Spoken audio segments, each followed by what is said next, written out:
पागल बाबा और उनके मंदिर की अजब कहानी। भगवान श्री कृष्ण की जन्मभूमि में हर जगह आपको भगवान कृष्ण से जुड़े कुछ न कुछ अचरज दिखाई दे ही जाएंगे। वृंदावन में भी ऐसे कई आश्चर्य दिखाई देते हैं। भगवान श्री कृष्ण की जन्मभूमि में हर जगह आपको भगवान कृष्ण से जुड़े कुछ न कुछ अचरज दिखाई दे ही जाएंगे। वृंदावन में भी ऐसे कई आश्चर्य दिखाई देते हैं। यहाँ कई ऐसे संत भी हुए हैं जिनके चमत्कारों के किस्से हमेशा चर्चा में रहे हैं। ऐसा ही एक चमत्कार है पागल बाबा का मंदिर और उनके इस मंदिर के निर्माण की कहानी। पागल बाबा मंदिर मथुरा वृंदावन मार्ग पर स्थित है। इसके बारे में एक कथा प्रचलित है। इसके अनुसार एक गरीब कृष्ण भक्त ब्राह्मण दिन भर ठाकुर जी का नाम जपता रहता था।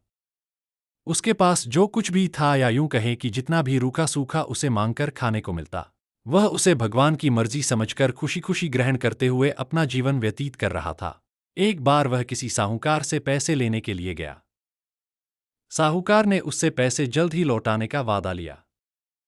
ब्राह्मण हर महीने नियम से किस्त का हिसाब करके साहूकार के पैसे लौटाने जाता था। आखिरी किस्त के थोड़े दिन पहले ही साहूकार ने वसूली का एक पत्र उसके घर भिजवा दिया।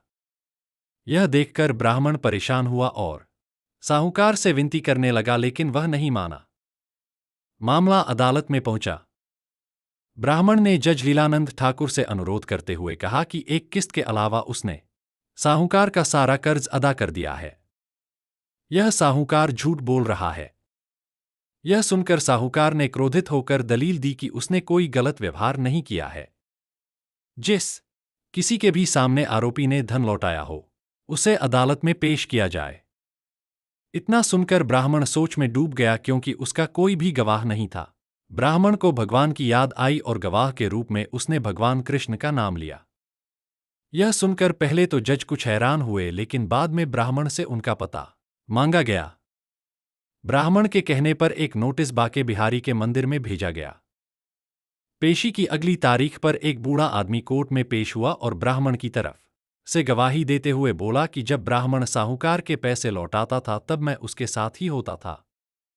बूढ़े आदमी ने रकम वापस करने की हर तारीख को कोर्ट में मुंह जुबानी बताया, जैसे उसे सब कुछ एक एक तारीख के हिसाब से याद हो। साहूकार के खाते में भी बूढ़े आदमी द्वारा बताई गई रकम की तारीख भी सही निकली। साहूकार ने राशि तो दर्ज की थी, लेकिन नाम फर्जी लिखे थे। इसके आधार पर जज ने ब्राह्मण को निर्दोष करार दे दिया। लेकिन जज अब तक हैरान थे कि इतना बूढ़ा आदमी इतनी तारीखें कैसे याद रख सकता है। जज ने उसके बारे में उस ब्राह्मण से पूछा कि यह बूढ़ा आदमी कौन है। तो ब्राह्मण ने उत्तर दिया कि वह सब जगह रहता है, लोग उन्हें श्याम, कान्हा, कृष्ण आदि नामों से जानते हैं। इसके बाद जज ने फिर से उससे पूछा कि वह बूढ़ा आदमी कौन था। फिर ब्राह्मण ने कहा सच में उसे नहीं पता कि वह कौन था। जज बड़ी हैरानी हुई। उनके मन में सवाल आ रहे थे कि आखिर वह आदमी कौन था। इसी पहेली को सुलझाने के लिए जज अगले दिन बाके बिहारी के मंदिर में पहुंचे।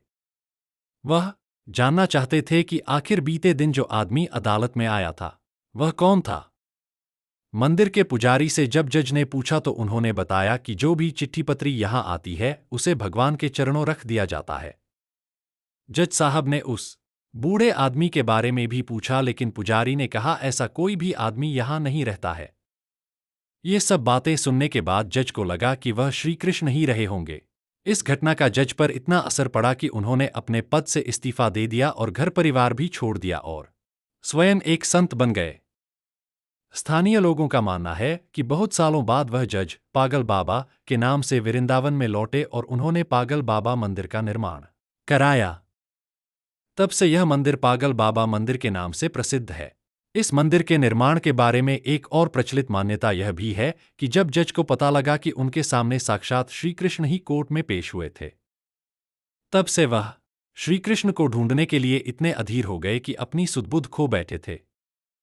इस घटना ने उन्हें पागल सा कर दिया था। इसके बाद वह जिस किसी भंडारे में जाते थे वहां से पत्तलों की जूठन उठाते थे और उसमें से आधा जूठन ठाकुर जी को अर्पित करते थे और आधा खुद खाते थे। उन्हें ऐसा करते देख लोग उनके खिलाफ हो गए और लोगों ने उन्हें मारना पीटना भी शुरू कर दिया। हारकर लोगों ने उन्हें एक पागल के रूप में मान लिया। धीरे धीरे उनका नाम ही पागल बाबा पड़ गया।